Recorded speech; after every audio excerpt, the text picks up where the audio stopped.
Good evening class 9। आज हम लोग चर्चा करने वाले हैं कृतिका। तो कृतिका का आज हम लोग फर्स्ट चैप्टर कंप्लीट, वो सेकंड करने जाए, वो सॉरी फणीश्वर नाथ रेणु का कंप्लीट करते हैं। जीवन परिचय पहले हम लोग देख लेते हैं। तो यहाँ आपको बहुत शार्ट में बता रहे हैं। कथाकार फणीस, जन्म हुआ 1921। ध्यान दीजिएगा, फणीस का मतलब फणीश्वर नाथ रेणु। तो कथाकार फणीस, जन्म 1921, यहाँ दिख रहा होगा। कथाकार फणीस, जन्म 1921, साथ साथ मृत्यु हुई अप्रैल 11 तारीख। कथाकार फणीस, जन्म हुआ 1921। 1921 का मतलब 1921 ईस्वी। तो कथाकार फणीस, जन्म हुआ 21, साथ साथ मृत्यु अप्रैल 11 तारीख। अब इसके बाद हम लोग आ जाते हैं इनकी जो रचनाएं हैं। तो ये है आपका रचना, प्रमुख कृतियाँ। तो देख लेते हैं कृतियाँ। परती परिकथा से रेणु का आंचल कितने चौराहे पर मैला हो गया। परती परिकथा से कितने चौराहे पर रेणु का आंचल मैला हो गया। क्लियर। परती परिकथा से कितने चौराहे के पास रेणु का आंचल मैला हो गया। के पास आप समझे रहिए उपन्यास। परती परिकथा से कितने चौराहे के पास रेणु का आंचल मैला हो गया। अब यहाँ हम दूसरा देखते हैं। आदिम रात्रि की महक ठुमरी के अगिन खारे की कहानी है। आदिम रात्रि की महक यहाँ पर ये ठुमरी है। तो आदिम रात्रि की महक ठुमरी के अगिन खारे की कहानी संग्रह बन गई। और ऋण जल धन जल नेपाली क्रांति कथा की रिपोर्ट रेणु के पास है। इन सभी का रिपोर्ट किसके पास है। ऋण जल का रिपोर्ट रेणु के पास है। धन जल का रिपोर्ट रेणु है। नेपाली क्रांति की कथा की रिपोर्ट भी रेणु। तो ऋण जल धन जल नेपाली क्रांति की कथा की रिपोर्ट रेणु बताएंगे। ऋण जल धन जल की रिपोर्ट कौन बताएगा। रेणु। नेपाली क्रांति की कथा कौन बताएगा। रेणु। रिपीट कर देते हैं कि जन्म यानी कथाकार फणीस, जन्म हुआ 1921, साथ साथ मृत्यु हुई। साथ साथ का मतलब 7/7/1977। साथ साथ मृत्यु हुई अप्रैल 11 तारीख, यानी 11 तारीख को अप्रैल माह में 1977 में इनकी मृत्यु हुई। परती परिकथा से कितने चौराहे के पास रेणु का आंचल मैला हो गया। फिर इसके बाद यहाँ पर आदिम रात्रि की महक ठुमरी के अगिन खारे की कहानी संग्रह हो गई। ऋण जल धन जल की रिपोर्ट रेणु बताएंगे। नेपाली क्रांति की कथा की रिपोर्ट भी रेणु ही बताएंगे। हम लोग देखते हैं यहाँ चैप्टर शुरू करते हैं कृतिका। तो फर्स्ट पेज आप लोग बुक खोल लीजिए और हम लोग शुरू करते हैं। शब्दार्थ भी तुरंत ही बताते चल रहे हैं हम लोग, बुक से आप लोग मिलाते चलिएगा। मेरा गांव ऐसे इलाके में है जहां हर साल पश्चिम पूरब और दक्षिण की कोसी, पनार, महानंदा और गंगा की बाढ़ से पीड़ित प्राणियों के समूह आकर पनाह लेते हैं। तो यहाँ हम पहला शब्द देखते हैं पनाह। तो पनाह क्या है। पनाह शब्द का अर्थ क्या होता है। शरण। आपने सुना होगा तेरी पनाह में मुझे रखना, प्रार्थना है। तो पनाह का मतलब हो गया शरण। सावन भादों में ट्रेन की खिड़कियों से विशाल और सपाट परती पर गाय, बैल, भैंस, बकरी के हजारों झुंड देख कर ही लोग बाढ़ की विभीषिका का अंदाजा लगाते हैं। तो यहाँ दूसरी लाइन अंतिम शब्द है सपाट परती। सपाट मतलब समतल, परती का मतलब सतह, ऐसी जमीन जिसमें खेती न की जाती हो। फिर इसके बाद यहाँ पर आया आपका झुंड। तो झुंड माने समूह होता है। झुंड मुंड का मतलब यहाँ एक सार्थक के साथ एक निरर्थक शब्द लगा है, झुंड मुंड। यहाँ है झुंड मुंड, आप देख लीजिए, भैंस बकरी के हजारों झुंड मुंड देख कर ही तो बाढ़ की विभीषिका का अंदाजा लगाते हैं। तो विभीषिका का मतलब हो गया भय या डर दिखाना। अंदाजा का मतलब अनुमान हो गया। नेक्स्ट लाइन पढ़ते हैं। परती क्षेत्र में जन्म लेने के कारण, परती क्षेत्र में जन्म लेने के कारण अपने गांव के अधिकांश लोगों की तरह मैं भी तैरना नहीं जानता, किंतु 10 वर्ष की उम्र, पिछले साल तक बॉय स्काउट, स्वयंसेवक, राजनीतिक कार्यकर्ता अथवा रिलीफ वर्कर की हैसियत से। तो रिलीफ वर्कर का मतलब मानवीय सहायता करने वाला, काम करने वाला, मानवों की सहायता का मानवीय सहायता रिलीफ वर्कर की हैसियत का मतलब एक ओहदा, पद या औकात। बाढ़ पीड़ित क्षेत्रों में काम करता रहा हूँ। और लिखने की बात प्रश्नवाचक चिन्ह लेखक ने लगा दिया है। इसका मतलब है कि उस समय फिर लिखने की बात वो भूल ही जाता था। फिर कहा हाई स्कूल में बाढ़ पर लेख लिखकर प्रथम पुरस्कार पाने से लेकर धर्मयुग में कथा दशक के अंतर्गत बाढ़ की पुरानी कहानी को नए पाठ के साथ प्रस्तुत कर चुका हूँ। जय गंगा 1947, डायन कोसी 48, हड्डियों का पुल 48। ये इन्होंने बताया कि आदि छुटपुट रिपोर्टाज के अलावा मेरे कई उपन्यास में बाढ़ की विनाश की लीलाओं के अनेक चित्र अंकित हुए हैं। तो यहाँ पे कोई शब्दार्थ नहीं है, अगर है तो आप कमेंट बॉक्स में बताइएगा। अनेक चित्र अंकित हैं। फिर किंतु गांव में रहते हुए बाढ़ से घिरने, बहने, भंसने और भोगने का कभी अनुभव नहीं हुआ। हुआ तो पटना शहर में 1967 में हुआ, जब 18 घंटे की अविराम वृष्टि के कारण पुनपुन का पानी राजेंद्र नगर, कंकड़बाग, अन्य निचले हिस्सों में घुस आया था। अर्थात बाढ़ को मैंने भोगा है शहरी आदमी की हैसियत से। ये डायन कोसी, हड्डियों का पुल, जय गंगा इनकी रचना का नाम है। पुनपुन स्थान का नाम है, यानी कोई नदी होगी कि पुनपुन का पानी मतलब नदी है, कोई बाढ़ का पानी किसी नदी का। और तो इसलिए इस बार जब बाढ़ का पानी प्रवेश करने लगा, पटना का पश्चिमी इलाका छाती भर पानी में डूबा, तो हम घर में ईंधन, आलू, मोमबत्ती, दिया, सलाई, सिगरेट, पीने का पानी और कंपोज की गोलियां जमा कर बैठ गए और प्रतीक्षा करने लगे। प्रतीक्षा मतलब इंतजार, कंपोज की गोलियां मतलब जमाना, जमा कर बैठना, एकत्रित करना। यहाँ कंपोज की गोली से हमारा, मुझे लगता है कि वो नींद की गोली है, क्योंकि लेखक को ऐसे टाइम में नींद नहीं आ रही थी।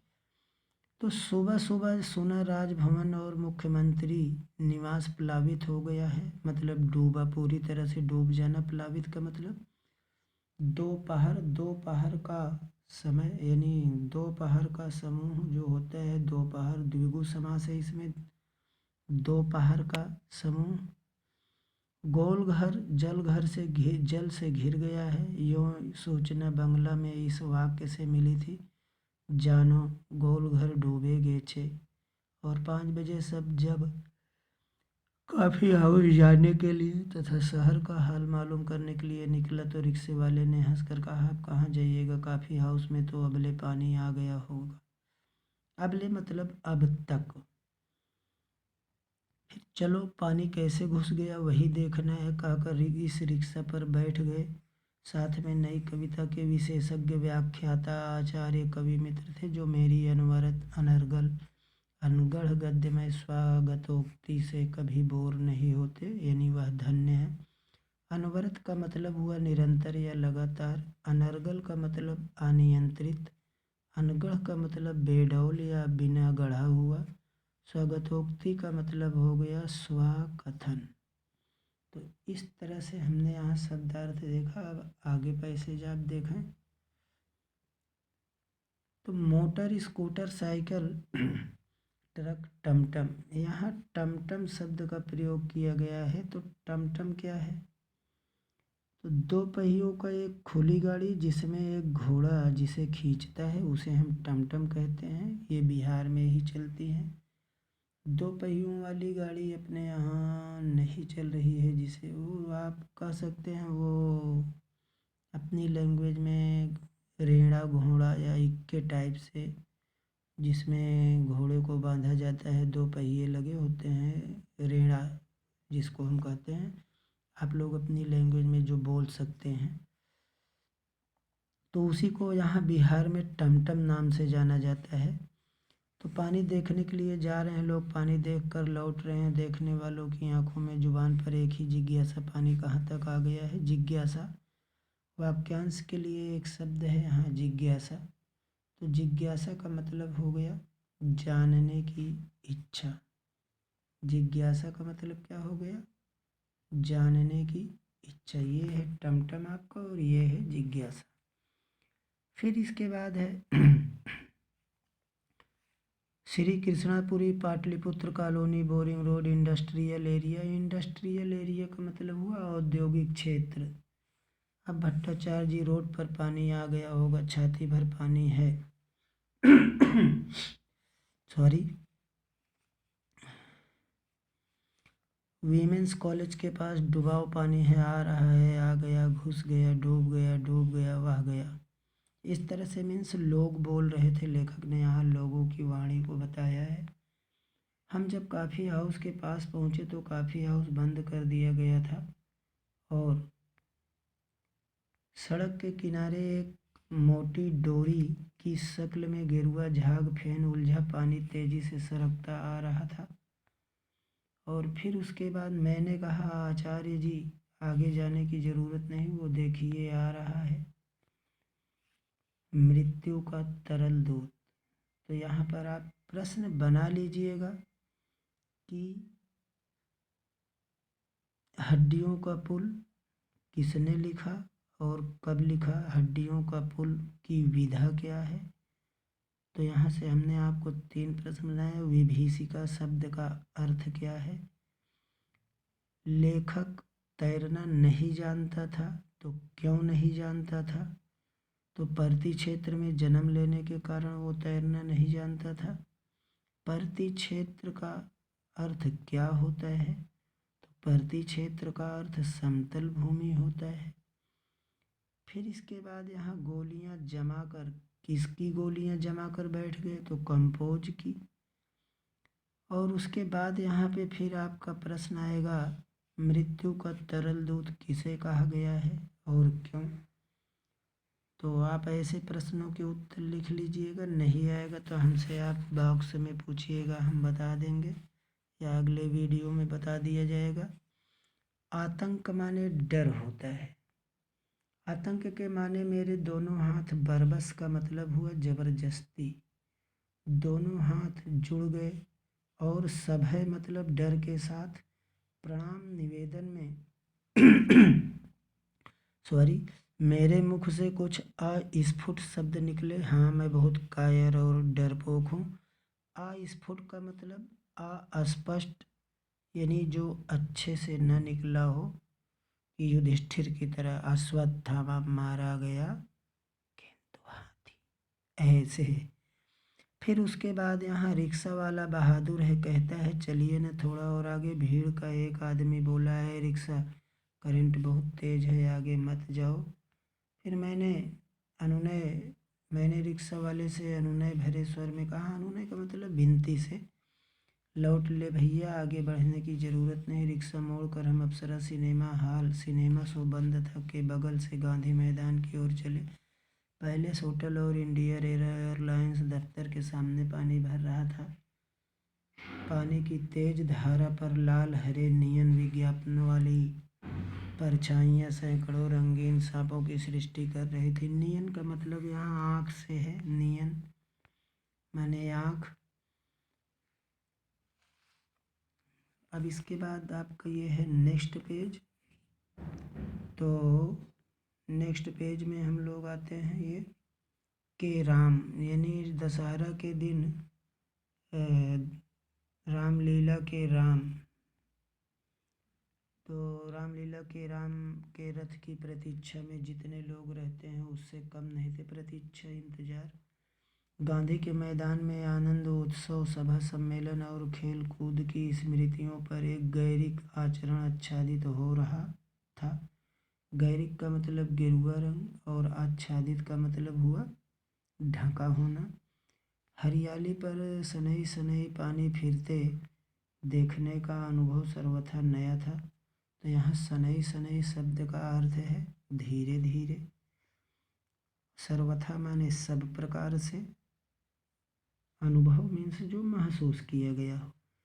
इसी बीच एक अधेड़ मुष्टंड का मतलब तंदुरुस्त और गंवार जोर जोर से बोल उठा, "ईह, जब दानापुर डूब रहा था तो पटनिया बाबू लोग उलटकर देखने भी नहीं गए। अब बूझो।" मैंने अपने आचार्य कवि मित्र से कहा, "पहचान लीजिए, यही है वह आम आदमी जिसकी खोज हर साहित्य संगोष्ठियों में होती रहती है।" साहित्यिक संगोष्ठियों का मतलब क्या हो गया यहाँ पर कि साहित्यिक सभाएं। गोष्ठी का मतलब यहाँ सभाएं से है। उसके वक्तव्य में दानापुर के बदले उत्तर बिहार अथवा कोई भी बाढ़ग्रस्त ग्रामीण क्षेत्र जोड़ दीजिए। शाम के 7:30 बज चुके थे और आकाशवाणी के पटना केंद्र से स्थानीय समाचार प्रसारित हो रहा था। पान की दुकानों के सामने खड़े लोग चुपचाप उत्कर्ण होकर सुन रहे थे। तो उत्कर्ण यहाँ शब्द है, देख लीजिए। उत्कर्ण शब्द का अर्थ होता है बात सुनने के लिए कान उठाए हुए। यानी समाचार आकाशवाणी पे आ रहा था और सब लोग ऐसे कान उठाकर सुन रहे थे, जैसे आप लोग भी कान उठाकर सुनते होंगे। तो उत्कर्ण शब्द का अर्थ बात सुनने के लिए कान उठाए रहना। अगला है पैसेज, हम देखते हैं ये। पानी हमारे स्टूडियो की सीढ़ी तक पहुंच चुका था और किसी भी क्षण स्टूडियो में प्रवेश कर सकता है। समाचार दिल दहलाने वाला था। तो दिल दहलाना यहाँ पर है, दिल दहलाना मतलब डर से कांपना। और यानी चेहरे पर चेष्टा करके वो दिल, कलेजा धड़क उठा। तो कलेजा धड़क उठना यहाँ भी मुहावरा है। भय के कारण कलेजे की धड़कन बढ़ जाना। भय के कारण कलेजे की धड़कन बढ़ जाना। किंतु हम तुरंत ही सहज हो गए। सहज का मतलब हो गया स्वाभाविक, यानी हम जैसे थे हमारे चेहरे पर से डर हमने गायब कर लिया। यानी चेहरे पर चेष्टा करके सहजता ले आए, क्योंकि हमारे चारों ओर कोई परेशानी नज़र नहीं आ रहा था। पानी देखकर लौटते हुए लोग आम दिनों की तरह हंस बोल रहे थे, बल्कि आज तनिक अधिक उत्साहित थे। हाँ, दुकानों में थोड़ी हड़बड़ी थी, नीचे के सामान ऊपर किए जा रहे थे। रिक्शा, टमटम। फिर यहाँ शब्द आपका आ गया टमटम। मैंने अभी इसके पहले आपको बताया था कि टमटम 2 पहियों की एक खुली गाड़ी होती है जिसे एक घोड़ा खींचता है, और आमतौर पे हम लोग इसको देख सकते हैं गाँवों में। फिर इसके बाद है टमटम ट्रक, और उस पे सामान लादे जा रहे थे। खरीद बिक्री बंद हो चुकी थी। पान वालों की बिक्री अचानक बढ़ गई थी। आसन्न संकट से कोई प्राणी आतंकित नहीं दिख रहा था। आसन्न का मतलब हुआ तुरंत या एकदम लेटेस्ट। बाढ़ भी एकदम तुरंत ही हालताज में आई थी। तो आसन्न का मतलब हुआ, आपने पढ़ा होगा आसन्न भूतकाल जो तुरंत क्रिया करके आया हो, तो उसे हम आसन्न कहते हैं। जैसे मैं अभी खा कर आया हूँ, तो मैं अभी खा कर आया, तो इसमें आसन्न भूतकाल है। ऐसे ही आसन्न संकट भी है। अगला, पान वाले के आदम कद आईने में उतने लोगों के बीच हमारी ही मुहर्रमी नज़रें आ रही थीं। मुहर्रमी का नज़रें मतलब उदासी, चेहरे पर उदासी होना। क्योंकि मुहर्रम और ईद ऐसे हैं, दोनों एक दूसरे के विपरीत। आप लोग जानते हैं, ईद पे लोग खुशी होते हैं, गले मिलते हैं, और मुहर्रम पे लोग उदास होते हैं। वो अपने उनको मोहम्मद साहब के साथ ज़्यादती जो हुई उसे याद करते हैं मुहर्रम पर, तो इसलिए सब लोग उदास रहते हैं। मुझे लगा अब हम यहाँ थोड़ी देर भी ठहरेंगे तो वहाँ खड़े लोग किसी भी क्षण ठठाकर हम पर हंस सकते थे। जरा इन बुजदिलों का हुलिया देखो, क्योंकि वहाँ ऐसी ही बातें चारों ओर से उछाली जा रही थी। एक बार डूब ही जाए, धनुष कोटि की तरह पटना लापता न हो जाए, कहीं सब पाप धुल जाएगा। चलो गोल घर के मुंडे पर ताश की गड्डी लेकर बैठ जाएं, बिस्कोमान बिल्डिंग की छत पर क्यों नहीं। भाई यही माकूल मौका है, उचित अवसर। इनकम टैक्स वालों को इसी मौके पर काले कारोबारियों के घर छापा मारना चाहिए। आसामी बा माल। राजेंद्र नगर चौराहे पर मैगजीन कॉर्नर की आखिरी सीढ़ियों पर पत्र पत्रिकाएं पूर्ववत बिछी हुई थी। सोचा, एक सप्ताह की खुराक सिखा देने वाली किताबें अथवा योग सिखाने वाली कोई सचित्र किताब। मुझे इस तरह की किताबों को उलटते पलटते देखकर दुकान का नौजवान मालिक कृष्णा पता नहीं क्यों मुस्कुराने लगा। किताबों को छोड़ कई हिंदी, बंगला और अंग्रेजी सिने पत्रिकाएं लेकर लौटा। मित्र से विदा होते हुए कहा, पता नहीं कल हम कितने पानी में रहे। बहरहाल जो काम पानी में रहेगा वो ज़्यादा पानी में फंसे मित्र की सुधि लेगा। सुधि का मतलब उसकी खबर लेगा कि हाँ वो कैसा है। तो यहाँ पर हमने इतना देखा, आप लोग इसमें से प्रश्न पहचान लीजिएगा कि जब दानापुर के लोग डूब रहे थे तो पटनिया बाबू लोग उलट कर देखे भी नहीं। किसने कहा? तो एक मुस्टंड गंवार ने जोर जोर से कहा था। फिर किस संकट के समय, कैसे संकट के समय कोई प्राणी आतंकित नहीं दिख रहा था? तो आसन्न संकट के समय में कोई प्राणी आतंकित नहीं दिख रहा था। मुहर्रमी सूरत का क्या तात्पर्य होता है? तो जब चेहरे पे मनुष्य के उदासी छा जाए तो उसे मुहर्रमी सूरत कहा जाता है। फिर उसके बाद यहाँ पर आप देख सकते हैं कि पत्र पत्रिकाएं कहाँ बिछी हुई थी। तो राजेंद्र नगर चौराहे पर मैगजीन कॉर्नर की आखिरी सीढ़ियों पर पत्र पत्रिकाएं छिपी हुई थी, पूर्ववत बिछी हुई थी मीन्स। फिर इसके बाद आप यहाँ देख सकते हैं कि जो कम पानी में रहेगा वो ज़्यादा पानी में फंसे मित्र की सुधि लेगा। किसने कहा था? तो लेखक ने कहा था। यह बात लेखक ने कब कहा था? तो यह बात लेखक ने मित्र से विदा होते समय कहा था। तो हर चैप्टर, हर पेजेस से आप लोग बच्चों कम से कम 10-15 प्रश्न बना लीजिएगा, ताकि चैप्टर आपको अच्छे से लर्न हो जाए।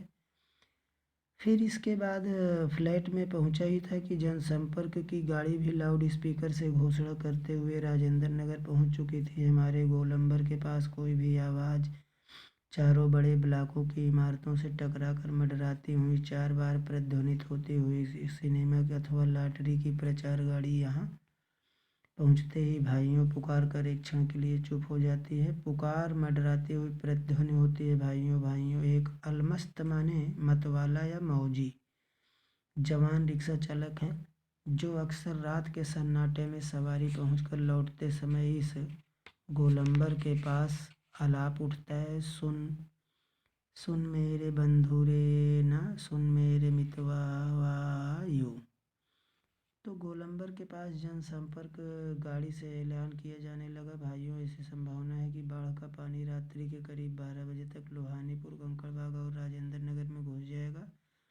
अतः आप लोग सावधान रहें। यहाँ लास्ट में है, बस उसी का डर है, अब ख़त्म होने वाला है। असल में सिलेंडर में मीटर ऊटर की तरह कोई चीज़ नहीं है। तो यहाँ उलर लिखा है, मीटर ऊटर होना चाहिए यहाँ। फिर मीटर ऊटर के नीचे आप यहाँ देख लीजिए, ये है आपका अंदाज। अंदाज माने अनुमान। और ये लास्ट शब्द है, देखें, किरासन। तो किरासन का मतलब हो गया मिट्टी का तेल। अब हम इसके बाद नेक्स्ट चैप्टर पढ़ेंगे, यानी नेक्स्ट इसी को।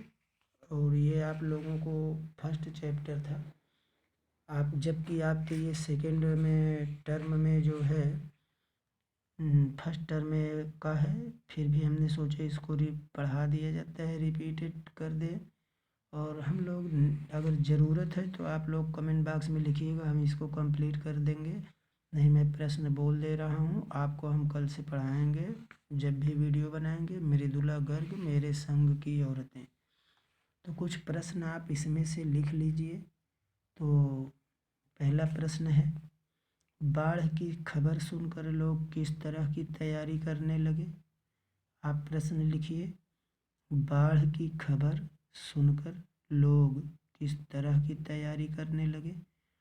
तो आप प्रश्न लिखते रहिए, सुनते रहिए, उत्तर बता देते हैं कि बाढ़ की खबर सुनकर लोग अपनी सुरक्षा के प्रबंध और अत्यंत आवश्यक कुछ सामानों को जुटाने में लगे। यानी आवश्यक सामान में जैसे ईंधन, आलू, मोमबत्ती, दिया, सलाई, पीने का पानी, कंपोज की गोलियां। और लेखक ने तो सिगरेट भी अपना रख लिया था, ताकि बाढ़ से घिर जाने पे कुछ दिन तक गुजारा चल सके। बाढ़, अगला प्रश्न है, बाढ़ की सही जानकारी लेने और बाढ़ का रूप देखने के लिए लेखक क्यों उत्सुक था? तो यहाँ पर इसका उत्तर इस टाइप से हो जाएगा कि लेखक ने बाढ़ को कई बार देखा था, अनेक बार बाढ़ पीड़ितों की उसने सहायता भी की थी, परंतु किसी नगर में, विशेषकर अपने नगर में पानी किस प्रकार घुसेगा यह जानना बिल्कुल नया अनुभव था। इसलिए उसे घुसते हुए पानी को देखने की बड़ी उत्सुकता थी। उसने रिक्शे वाले से यही शब्द कहे थे, चलो पानी कैसे घुसा वही देखना है। तो आमतौर पे बच्चों ऐसा होता है कि हम लोग दूसरे की लड़ाई को देखने में हमें बहुत मज़ा मिलता है, लेकिन जब हम खुद हमारे घर में लड़ाई होती है तो उसका अनुभव फिर दूसरा होता है कि अरे यार कैसी लड़ाई हो गई। तो यहाँ भी लेखक यही था कि उसके नगर में पानी आया तो वो उसने कहा कि चलो पानी कैसे घुस गया वही देखना है। फिर आपका प्रश्न है कि सबकी जबान पर एक ही जिज्ञासा, पानी कहाँ तक आ गया है? इस कथांश से जनसमूह की कौन सी भावनाएं व्यक्त होती हैं? तो लोगों की भावनाएं व्यक्त होती हैं, सब लोग अपने नए अनुभव को आँखों से देखना चाह रहे थे। वे जीवन और मृत्यु के खेल को देखने का मोह नहीं छोड़ पाते, इस खेल में गहरा आकर्षण होता है। बस ये इतना आपको लिखना है। मृत्यु का तरल दूत किसे और क्यों कहा गया है? तो बाढ़ के लगातार बढ़ते हुए जल को ही मृत्यु का तरल दूत कहा गया है, क्योंकि इस बाढ़ ने न जाने कितने प्राणियों को उजाड़ दिया, बहा दिया, बेघर बार करके उसे मौत की नींद सुला दिया। इस तरह तरल जल के कारण लोगों को मरना पड़ा, इसीलिए इसे मृत्यु का तरल दूत कहा गया है। लास्ट प्रश्न इसमें से हम आपको बोल रहे हैं कि आपदाओं से निपटने के लिए हमें अपनी तरफ से कुछ सुझाव दीजिए। तो ये आप खुद भी जानते हैं कि आपदाओं से निपटने के लिए निम्न उपाय करना चाहिए। नंबर 1, सरकार को सभी प्रकार के संभावित खतरों से निपटने के लिए साधन तैयार रखने चाहिए। उस सामान की लगातार देख रेख होनी चाहिए ताकि आपदा समय सदुपयोग किया जा सके। स्वयंसेवी संस्थाओं को आपदा से निपटने के लिए आगे आना चाहिए। सरकार और स्वयंसेवी संस्थाओं के बीच गहरा तालमेल रहना चाहिए और उत्साही और नवयुवक नवयुवतियों को शीघ्र ही योजनाबद्ध कार्य से जुड़कर सहयोग करना चाहिए। तो इस तरह से हमें आपदा के समय में व्यवस्थाएं करनी चाहिए। बस आज तक यहाँ ही बच्चों, फिर अगला वीडियो आपको कौन सा डालना है, अगले चैप्टर का डालना है कि इसी को कंप्लीट कर दें, अब ये आपके कमेंट पे निर्भर करेगा। Good night.